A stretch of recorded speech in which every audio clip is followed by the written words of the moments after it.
খেয়াল খুশি পেজের পক্ষ থেকে সবাইকে জানাই আসসালামু আলাইকুম। আপনারা নিশ্চয়ই দেখলেন যে একটা নতুন কিছু ডেকোরেশন। তো হ্যাঁ, আজকে আবার আপনাদের জন্য আমি একটা নতুন ডেকোরেশন নিয়ে আসছি, সেটা হচ্ছে আপেল ডেকোরেশন। গতদিন দেখিয়েছিলাম আপেল দিয়ে হাঁস বানানো, আর আজকে এমনি একটা মানে আপেল দিয়ে আপেলের ঝুড়ির মতো আর কি। তো আপেল দিয়ে ঝুড়ি বানানোর জন্য যেটা প্রয়োজন সেটা হচ্ছে একটা আপেল, একটা নাইফ হলেই যথেষ্ট। তো আমি একটা আপেল নিয়ে দেখে নিই, দুই মাথার দিক থেকে আর নিচ দিক থেকে দুই অংশটা কেটে নিয়েছি, এবং কেটে নেওয়ার পর এই যে অংশটা ছিল উপরের ওই অংশ থেকে আবার দুই সাইড থেকে একটু একটু করে কেটে ফুলের মতো করে নিচ্ছিলাম। তো করে নেওয়ার পর যে কর্নারগুলো এখন আবার কেটে দিচ্ছি, ওই মানে ফুলের যে পাপড়ির কর্নারগুলো, ওইটা কাটলে কি হবে, ফুলটা তখন কিন্তু মানে একবারে ফুল ফুল মনে হবে আর কি। এই জন্য কেটে নিচ্ছিলাম। তো খুবই সাবধানের সাথে একটু কাটছিলাম, কারণ নাইফটা নতুন, একদম খুবই ধারালো ছিল। এই জন্য একটু ধীরে ধীরে কাটছিলাম। তো অলরেডি আমার কিন্তু একটা কাটা শেষ, এবার হচ্ছে সেকেন্ডটাও ঠিক একই নিয়মে কাটবো।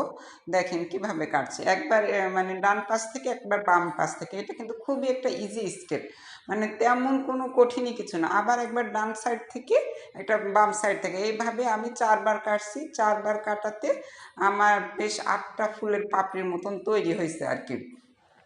যখন 8টা পাপড়ির মতন তৈরি হয়েছে, তখন আবার এই যে যে ফুলের পাপড়ির যে কর্নারগুলো আছে, সেই কর্নারগুলো আবার হচ্ছে আমি একটু করে ধাপে ধাপে এই কর্নারগুলো কেটে নিচ্ছি। তো খুবই ইজি একটা ধাপ, আপনারা কিন্তু খুব সহজেই এটা বানিয়ে নিতে পারেন।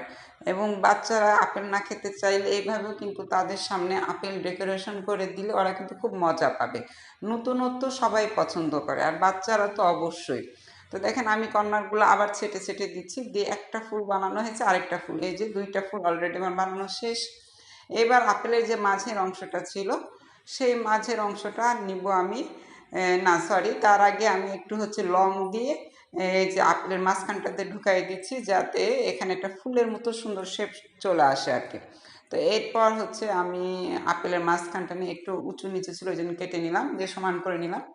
দিয়ে একটা ছোট একটা চামচ, গোল স্পুন আর কি, সেটা দিয়ে আমি একটু গোল গোল করে এই আপেলটা উঠায় নিচ্ছিলাম, যাতে আপেলের মধ্যে থেকে একটা মানে গর্তর মতো হয়ে ঝুড়ির মতন ভাব হয়। এবং পরবর্তীতে যেন এই গোল গোল করে যে আপেলটা উঠায় রাখছি, ওইটা দিয়েই যেন আবার সেই ঝুড়িটা সাজানো যায়। তো অলরেডি আমার আপেল উঠানো শেষ হয়ে গেছে, তলার দিকটা একটু থাকবে, নাহলে তো আবার পড়েই যাবে সব কিছু। এরপর হচ্ছে আমি এখন এই আপেলের সাইডটা একটু কর্নারটা ডিজাইন করে নিচ্ছি, একবার ডান দিক থেকে একবার বাম দিক করে কাটলে কিন্তু খুবই ইজিলি ভাবে মানে হচ্ছে কাটা হয়ে যাবে আর কি। আপনারা যারা কখনোই করেননি, দেখবেন করলেই অনেক মজা পাবেন, এবং নেক্সট মনে হবে আবারও বানাই। তা আমার অলরেডি কিন্তু এটা সাইডে যে জিগজ্যাগ এটা করা হয়ে গেছে। এখন হচ্ছে আমি ফুলগুলা বসাই নেব একটা কাঠির সাথে। ফুলটা বেঁধে আবার নিচ দিকে আমি আপেলের সঙ্গে মানে বসাই দিচ্ছি আর কি।